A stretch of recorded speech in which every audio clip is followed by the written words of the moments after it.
नमस्कार, मैं डॉक्टर आशा हिंदी कक्षा में आपका हार्दिक स्वागत और अभिनंदन करती हूँ। आज हम पढ़ेंगे 9वीं कक्षा की कृतिका पुस्तक से एक कहानी जिसका शीर्षक है माटी वाली, जिसके लेखक हैं विद्यासागर नौटियाल। पहाड़ी जीवन, विशेषकर टिहरी गढ़वाल के जीवन यथार्थ के कुशल चितेरे नौटियाल जी की कथा भाषा में मिट्टी की सौंधी गंध रची बसी है, जिसका प्रत्यक्ष प्रमाण हमें इस कहानी में देखने को मिलता है।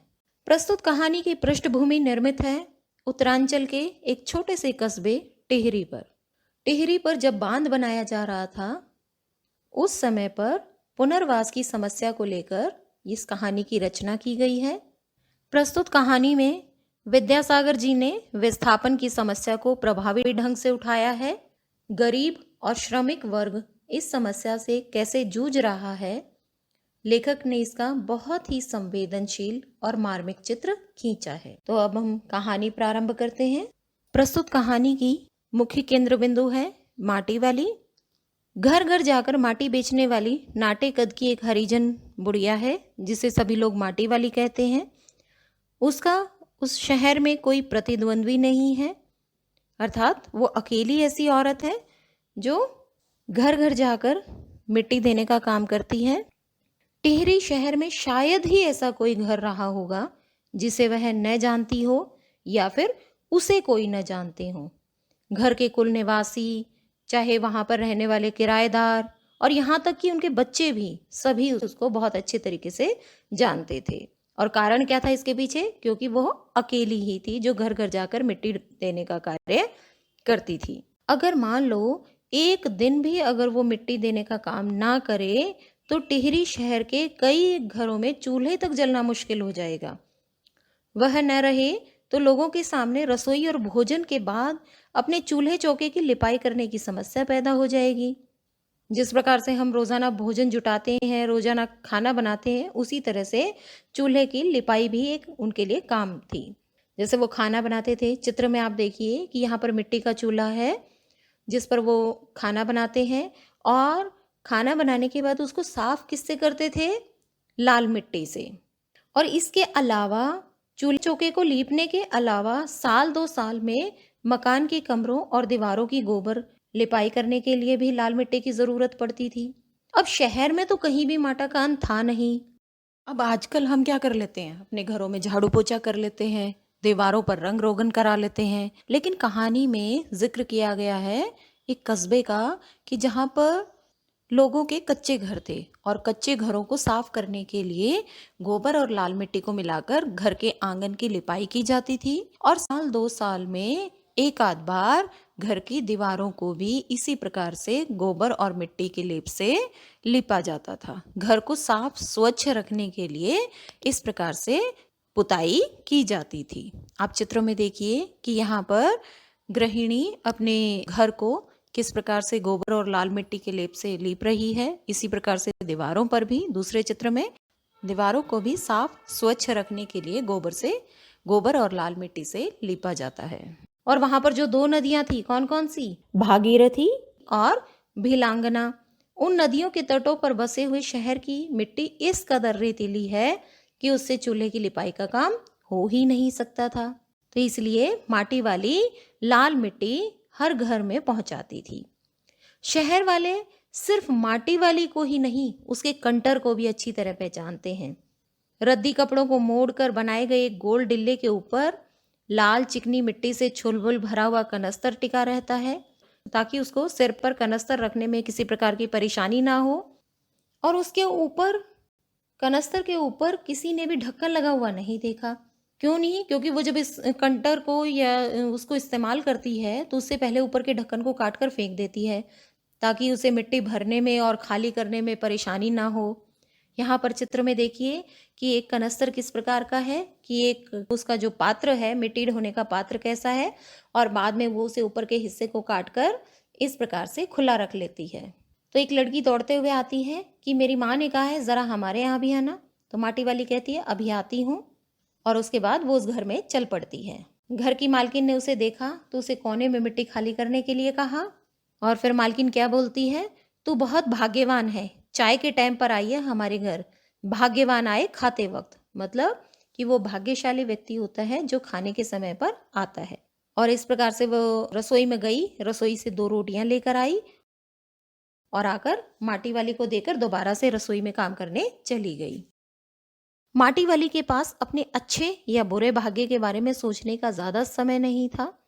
घर की मालकिन के अंदर जाते ही माटी वाली ने पहले तो इधर उधर तेज निगाहें दौड़ाई। जब उसे लगा कि उसे कोई नहीं देख रहा है, तो उसने फटाफट से अपने सिर पर जो रद्दी कपड़ों की एक गोल गोल बनाकर कनस्तर रखने के लिए वो बनाया हुआ था, उसी को फटाफट हड़बड़ी में खोलती है और उसे सीधा करती है। और जो 2 रोटियां मालकिन ने उसे दी थी, उसमें से एक रोटी को मोड़ती और फटाफट कपड़े में लपेट लेती है। और जैसे ही मालकिन बाहर आती है, तो मुंह चलाकर यूं दिखावा करती है कि जैसे उसने एक रोटी तो खा ली है। तो घर की मालकिन उसके लिए पीतल के गिलास में चाय लेकर लौटती है। दोनों बातें करने लगती हैं। क्या बोलती हैं कि ले, सदाब साग तो कुछ है नहीं अभी, इसी चाय के साथ निगल ले। तो माटी वाली चाय का गिलास पकड़ लेती है और उसे लंबी फूंक मारकर उसे ठंडे करने का प्रयास करती है।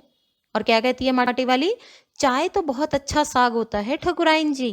तो मालकिन बोलती है, भूख तो अपने आप में साग होती है बुढ़िया, भूख मीठी कि भोजन मीठा।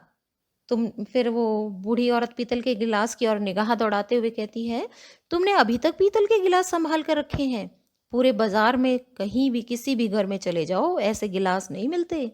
तो मालकिन कहती है कि इनके खरीदार भी हमारे घर पर कई चक्कर काट कर गए थे, लेकिन पुरखों की गाड़ी कमाई से हासिल की गई चीजों को हराम के भाव बेचने का मेरा दिल गवाही नहीं देता। पता नहीं हमारे पूर्वजों ने कैसे पेट सिकोड़ कर या एक एक पैसा बचाकर हमारे लिए इन चीजों को खरीदा है, और अब हम उन्हें ऐसे ही बेच दें, इसके लिए तो मेरा दिल गवाही नहीं देता। और कांसे के बर्तन भी गायब हो रहे हैं सब घरों से। बूढ़ी औरत बोलती है, माटी वाली बोलती है, इतनी लंबी बात नहीं सोचते बाकी लोग। अब जिस घर में जाओ वहां तो या तो स्टील के भांडे दिखाई देते हैं, या फिर कांच के, या चीनी मिट्टी के। मालकिन कहती है, अपनी चीज का मोह बहुत बुरा होता है। मैं तो ये सोचकर पागल हो जाती हूँ कि अब इस उम्र में इस शहर को छोड़कर हम जाएंगे कहाँ। यहाँ पर ऐसा क्यों कहा जा रहा है, मालकिन के द्वारा ये कथन क्यों कहे जा रहे हैं? क्योंकि टिहरी बांध बनाने की प्रक्रिया शुरू हो रही है। टिहरी बांध बनाने के लिए उन्हें अपना घर छोड़कर जाना पड़ेगा। तो इस पर माटी वाली कहती है, ठकुराइन जी जो जमीन जायदाद के मालिक हैं, वे तो कहीं किसी ठिकाने पर चले जाएंगे, पर मैं सोचती हूँ मेरा क्या होगा, मेरी तरफ तो कोई देखने वाला भी नहीं है। तो उसने चाय खत्म कर फटाफट से अपना कपड़ा उठाया और दूसरे में खाली कंटर को और खोली से बाहर निकलकर अब सामने वाले घर में चली गई।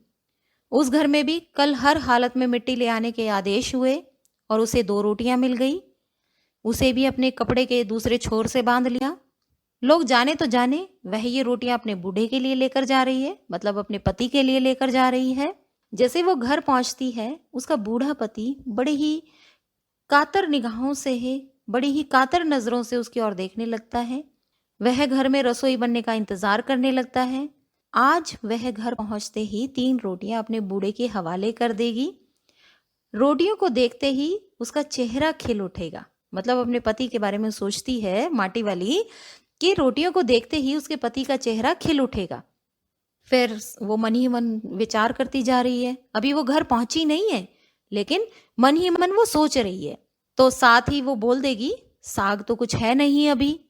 तब उसे जवाब सुनाई देगा अपने पति का कि भूख मीठी कि भोजन मीठा। मतलब अगर हमें भूख लगी हो तो चाहे हमारे सामने कैसा ही रूखा सूखा खाना क्यों न रख दे, हमें वो भी बहुत मीठा लगेगा। और इसके बाद यदि हमारे पास बहुत सारे पकवान रखे हों और हमें भूख ही ना हो, तो वो सारे पकवान भी धरे के धरे रह जाएंगे। उसका गांव शहर के पास भी नहीं है, चाहे कितना ही तेज चलो पहुंचने में कम से कम 1 घंटा तो लग ही जाता है।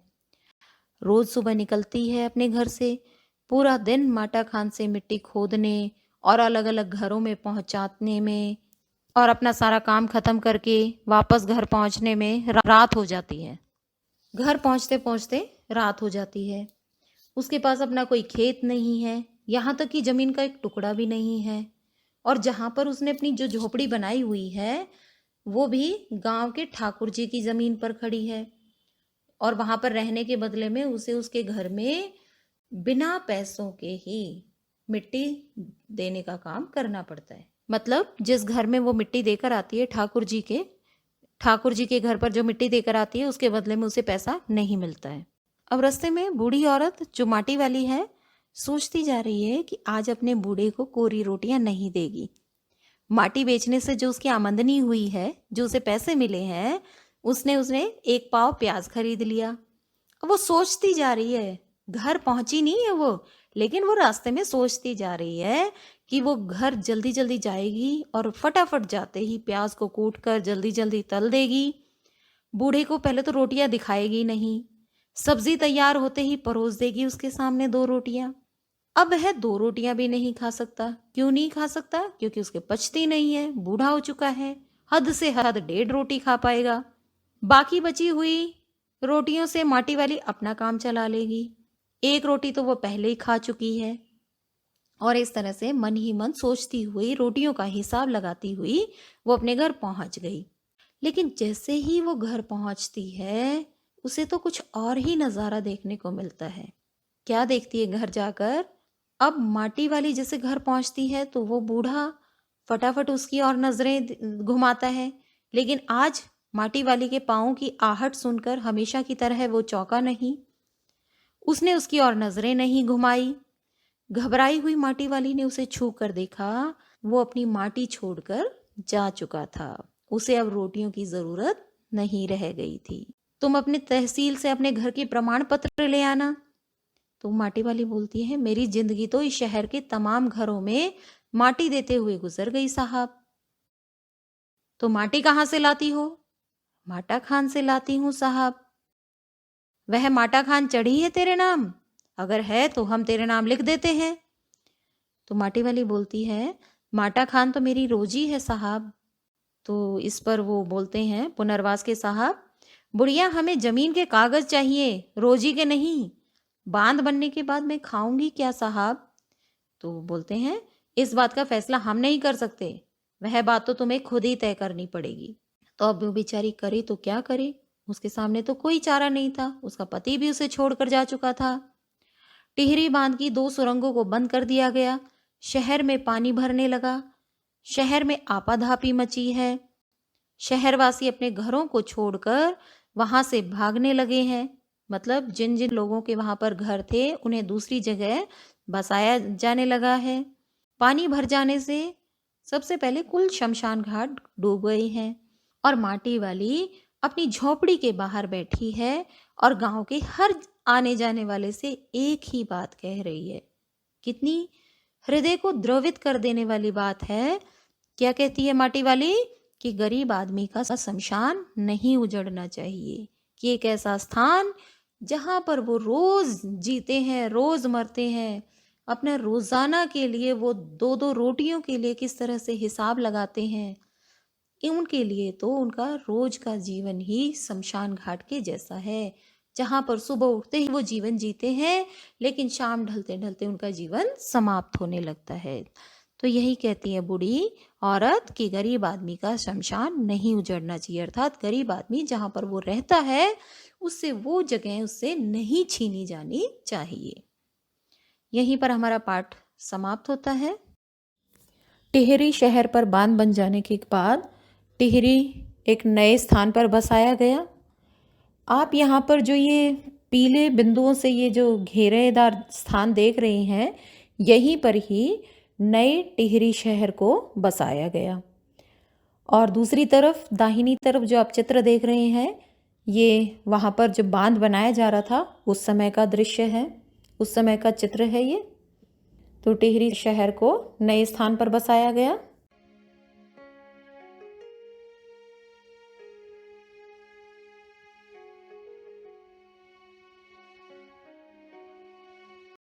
ऊपर मैंने 2 नदियों का जिक्र किया था। कौन कौन सी नदियां थी? भागीरथी और भीलांगना, कि जिनके नदियों के तट की मिट्टी जो है रेतीली मिट्टी है।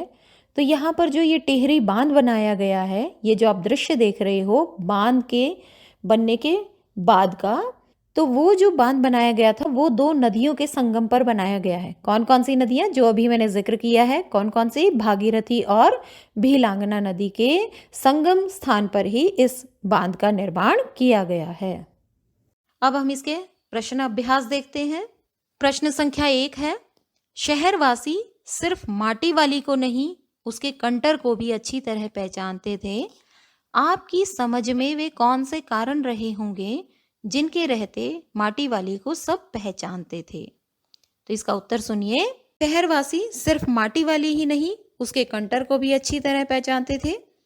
हमारी समझ से निम्न कारण रहे होंगे। तो हम क्या क्या कारण लिखेंगे? हमने पाठ बहुत अच्छे तरीके से पढ़ा है, तो इसमें क्या क्या कारण आए थे?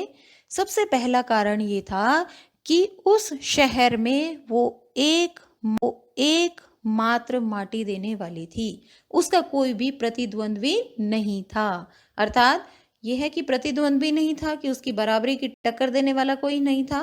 वो अकेली मिट्टी घर घर जाकर मिट्टी पहुंचाती थी, तो इसलिए सभी उसको जानते थे और सभी यहाँ तक कि जो किराएदार थे वो भी उसे बहुत अच्छी प्रकार से जानते थे और बच्चे भी उसे बहुत अच्छी प्रकार से जानते थे। क्यों? सभी को ये लगता था कि अगर एक दिन माटी वाली नहीं आई तो उनके घर में चूल्हा जलना मुश्किल हो जाएगा। चूल्हे की साफ सफाई के लिए और साल 2 साल में मकान की लिपाई के लिए भी लाल मिट्टी की ज़रूरत होती थी। और अगर माटी वाली नहीं आएगी तो उनके लिए इस प्रकार की समस्या भी हो जाती थी। तो इसीलिए माटी वाली का व्यवहार बहुत अच्छा था। वो सबसे प्यार से बोलती थी और हर घर में मिट्टी देकर आती थी। सभी उसे अच्छे से जानते थे। उसका वहाँ कोई प्रवासी सिर्फ माटी वाली को ही नहीं उसके कंटर को भी बहुत अच्छी तरीके से पहचानते थे। अब प्रश्न संख्या 2 देखिए। माटी वाली के पास अपने अच्छे या बुरे भाग्य के बारे में सोचने का समय क्यों नहीं था? यहाँ पर हम इसका उत्तर क्या लिखेंगे कि माटी वाली के पास अपने अच्छे या बुरे भाग्य के बारे में सोचने का समय नहीं था, क्योंकि वो सारा दिन सुबह उठती थी, माटा खान से माटी लाती थी, हर घर में मिट्टी देकर आती थी और इसी प्रकार से घर पहुंचते पहुंचते उसे रात हो जाती थी। उसके पास इतना समय ही नहीं था कि वो सोचकर बैठे कि भगवान ने उसे अच्छा जीवन दिया है या बुरा जीवन, उसका भाग्य अच्छा है या बुरा। इन सब चीज़ों की ओर उसका ध्यान ही नहीं जाता था। ध्यान तो तब जाए ना जब उसके पास समय हो, अर्थात वो से व्यस्त रहती थी कि उसे अपने भाग्य के बारे में सोचने समझने का मौका ही नहीं मिलता था। अब प्रश्न संख्या 3 देखिए। भूख मीठी कि भोजन मीठा, इस बात से क्या अभिप्राय है? तो यहाँ पर मालकिन कहती है ना कि सब्जी वगैरह तो है नहीं, तो तुम चाय के साथ ही रोटी ले लो। तो वो मालकिन कहती है कि भूख मीठी कि भोजन मीठा, और रास्ते में चलते चलते भी उसके पति के कथन याद आते हैं कि उसका पति ये कहेगा कि भूख मीठी या भोजन मीठा। तो इससे तात्पर्य यह है कि जब हमें बहुत तेज भूख लगी हो और हमारे सामने चाहे कितना ही रोना हो, चाहे सूखी रोटियां ही क्यों ना हो, वो भी हमें बहुत मीठी लगती हैं। और इसके विपरीत कि हमारे सामने बहुत सारे पकवान रख दिए जाएं और हमें भूख का आभास तक ना हो, तो वो पकवान भी हमारे लिए निरर्थक साबित होंगे। उन पकवानों का भी कोई औचित्य नहीं रहेगा। वो पकवान भी हमारे लिए बेकार ही होंगे। तो इसलिए जब भूख होती है तो भोजन किसी भी प्रकार का हो वही मीठा लगता है, और अगर मीठा भोजन रख दिया जाए और भूख ना हो तो वो भी मिठास नहीं देगा, क्योंकि भूख अपने आप में ही मिठास का अनुभव है। प्रश्न संख्या 4। पुरखों की गाड़ी कमाई से हासिल की गई चीज़ों को हराम के भाव बेचने का मेरा दिल गवाही नहीं देता। मालकिन के इस कथन के आलोक में विस्तार से अपने विचार व्यक्त कीजिए। जब मालकिन है वो पीतल, कांसे, तांबे के बर्तन को उसने संभाल कर रखा हुआ है, अपने पुरखों की चीज़ों को। तो यहाँ पर वो मालकिन कहती है, जब वो बूढ़ी औरत को पीतल के गिलास में चाय लाकर देती है, तो वो बूढ़ी माटी वाली कहती है कि तुमने अभी तक भी इन बर्तनों को संभाल कर रखा हुआ है। तो मालकिन कहती है कि पुरखों की गाढ़ी कमाई से हासिल की गई चीज़ें मतलब जो पुरखों ने बहुत मेहनत करके अपना पेट काट कर, अपना मन मसोस कर, एक एक पैसा जोड़कर हमारे लिए जो चीज़ें छोड़ी है, उन्हें यूं ही हराम के भाव अर्थात बहुत कम कीमत में बेचने का मेरा दिल गवाही नहीं देता। कितना संघर्ष किया होगा, कैसी कैसी परिस्थितियों में इन सब चीज़ों को हमारे लिए जोड़ा होगा, अगली पीढ़ी के लिए जोड़ा होगा। तो यहाँ पर उसका अपने बुजुर्गों के प्रति सम्मान प्रकट होता है कि वो उनकी चीज़ों को इतना संभाल कर रख रही है। यहाँ पर मालकिन जो है अपने पूर्वजों की भावनाओं से जुड़ी हुई है और उनके द्वारा एकत्रित की गई उन चीज़ों को वो व्यर्थ जाने देना नहीं चाहती। माटी वाली का रोटियों का इस तरह हिसाब लगाना उसकी किस मजबूरी को प्रकट करता है? प्रश्न संख्या 5, माटी वाली का रोटी को प्रकट करता है। तो यहाँ पर सबसे बड़ी मजबूरी तो हमें उसकी गरीबी ही नजर आ रही है। तो उत्तर में क्या लिखेंगे हम कि माटी वाली का रोटियों का इस तरह हिसाब लगाना उसकी गरीबी को प्रकट करता है कि उसके पास इतना पैसा नहीं है कि वो अपना एक समय का भोजन भी जुटा पाए। उसे जो कुछ मिलता है, जिन घरों में वो मिट्टी देकर आती है, बदले में उससे कहीं से 2 रोटी, कहीं से 1 रोटी मिल जाती है। और वो जब रोटियां गिनती है तो उसे हिसाब लगाती है कि उसका पति कितनी रोटियां खाएगा और उसके लिए कितनी रोटियां बच पाएंगी। तो ये उसकी गरीबी को प्रकट करता है। दिन भर इतनी कड़ी मेहनत के बावजूद भी वो अपने पति के लिए पेट भर खाना भी नहीं जुटा पाती है। वो इतने गरीब है कि जिस जगह पर वो रह रहे हैं उस जगह पर रहने के बदले में उसे मुफ्त में मिट्टी ढोनी पड़ती है और जिन जिन घरों में वो मिट्टी ढोने का काम करती है वहाँ से जो थोड़ा बहुत पैसा मिलता है और जो 1 आध रोटियां उसे मिल जाती है, उन्हीं से वो गुजारा अपना और अपने पति का गुजारा करती है। प्रश्न संख्या, आज माटी वाली बूढ़े को कोरी रोटियां नहीं देगी। इस कथन के आधार पर माटी वाली के हृदय के भावों को अपने शब्दों में लिखिए।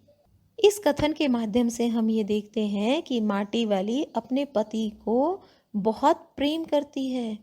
हालांकि उसका पति बूढ़ा हो चुका है, खाट से हिल तक नहीं पाता है, बहुत सारी बीमारियां लगी हुई हैं उसे, लेकिन फिर भी माटी वाली अपने पति का बहुत ख्याल रखती है और इसलिए वो रास्ते में चलते चलते ये सोच रही है कि आज वो अपने पति को सिर्फ रोटियां नहीं खिलाएगी, बल्कि जो थोड़ा बहुत पैसा मिला है उसे मजदूरी के नाम का, उससे वो 1 पाव प्याज खरीद लेगी। पहले तो वो उसे दिखाएगी नहीं, बाद में वो रोटियां दिखाएगी तो वो बूढ़ा खुश हो जाएगा। तो यहाँ पर उसके अपने पति के प्रति सहृदयता और उसके असीम प्रेम को दर्शाया गया है। प्रश्न है अगला, प्रश्न संख्या 7 देखिए। गरीब आदमी का शमशान का आशय स्पष्ट कीजिए। तो ये कथन कहे गए हैं, किसके द्वारा कहे गए? हमने पाठ में भी देखा था, किसके द्वारा? माटी वाली के द्वारा कहे गए हैं। जब उस पर बांध बनाने के लिए उसके रहने की जगह को छीना जाता है, अब उसे दूसरी जगह तो तभी मिल पाएगी ना जब वो जगह उसके नाम होगी। जहाँ पर वो रहती है वो जगह ही उसके नाम नहीं है, तो बदले में उसे नई जगह कैसे मिल सकती है? तो जब टिहरी बांध बनाया जा रहा था तो उस बांध को बनाने की प्रक्रिया में लोगों के साथ क्या क्या चीजें घटित होती है, इन्हीं को उजागर किया गया है कि गरीब आदमी का शमशान नहीं उजड़ना चाहिए। गरीब आदमी जो अपना जीवन यापन करने के लिए रोज जीवन जीता है और उसी स्थान पर रोज मरता है, फिर सुबह उठकर उसे अपनी दिनचर्या या अपनी रोजी रोटी की फिक्र करते हुए फिर से जीना पड़ता है। तो इसलिए उनके रहने के स्थान पर भी बहुत मुश्किल हो जाती है। अब कहते हैं शमशान ही उजड़ गया तो फिर इससे बढ़कर वो क्या चीज हो सकती है? फिर उसके लिए अंतिम ठिकाना और कौन सा होगा? तो यहाँ पर माटी वाली के द्वारा गरीब आदमी की वेदना को प्रकट किया गया है। प्रश्न संख्या 8, विस्थापन की समस्या पर अनुच्छेद लिखिए। विस्थापन मतलब एक स्थान से बलपूर्वक हटाना, मतलब दोबारा से स्थापना। कि जब कोई भी प्राकृतिक आपदा आती है या फिर कहीं पर पुनर्निर्माण किया जाता है तो स्थान पर रहने वाले लोगों को दोबारा से स्थापित किया जाता है, किसी और जगह जाता है। जब भी कोई प्राकृतिक आपदा आती है तो कुछ समय के लिए उन लोगों को वहाँ से वो स्थान छोड़कर जाना पड़ता है, लेकिन जब सब कुछ ठीक हो जाता है तो वापस वो अपने स्थान पर आकर रह सकते हैं। अब हम भारत पाक विभाजन को कैसे भूल सकते हैं? उस समय भूल सकते हैं। उस समय भी विस्थापन की समस्या बहुत ज्वलंत समस्या थी। लोगों को अपने घर छोड़कर किसी दूसरे स्थान पर जाकर बसना पड़ा था। तो इस प्रश्न का उत्तर विद्यार्थियों की रचनात्मक क्षमता के आधार पर लिखा जा सकता है कि समस्या में किन किन समस्याओं का सामना करना पड़ता है, लोगों को किन किन परेशानियों से गुजरना पड़ता है, उन सब बातों का जिक्र किया जा सकता है। लेकिन यहाँ पर विस्थापन की समस्या कौन सी है? यहाँ पर जो जिक्र किया गया है विस्थापन की समस्या का, वो टिहरी बांध बनाया जा रहा है, वहां पर बनाया जा रहा है जहां पर लोग रहते हैं। समय पर लोगों को वहां से हटाकर किसी दूसरे स्थान पर बसाया गया था। अगर लोग वहीं टिके रहें तो सब कुछ जलमग्न हो जाएगा, तो इसीलिए वहां पर रहने वाले लोगों को किसी और जगह पर स्थापित किया गया है। तो बांध बनाने के बाद विस्थापन की बहुत बड़ी समस्या सामने आई थी। सरकार उनकी जमीन और रोटी तो छीन ही लेती है, लेकिन दूसरी जगह स्थापित करने के उन्हें बहुत सारी समस्याओं से जूझना पड़ता है। आज विकास और प्रगति के नाम पर कई लोगों को अपना बसा बसाया घर छोड़कर वहां से जाना पड़ता है। वो घर जिसे बहुत मन लगाकर जिस घर को वो बनाते हैं, लेकिन विकास और प्रगति के नाम पर उसे वहां से बलपूर्वक हटाया जाता है। उन्हें वो जगह छोड़कर जाना पड़ता है, उन्हें उस जगह को छोड़ना पड़ता है, और सरकार इसके बदले में उन्हें रहने के लिए नई जगह देती है। लेकिन एक स्थान से जितना लगाव है, जिस घर से उनका इतना प्रेम है, वो आसानी से छूट नहीं पाता। और जिस नए स्थान पर जब वो जाकर रहने लगते हैं, वहां पर उन्हें मूलभूत सुविधाएं भी नसीब नहीं होती हैं। तो इसलिए विस्थापित होने में उन्हें बहुत सारी समस्याओं का सामना। आशा है ये पाठ आपको अच्छे से समझ में आ गया होगा। धन्यवाद।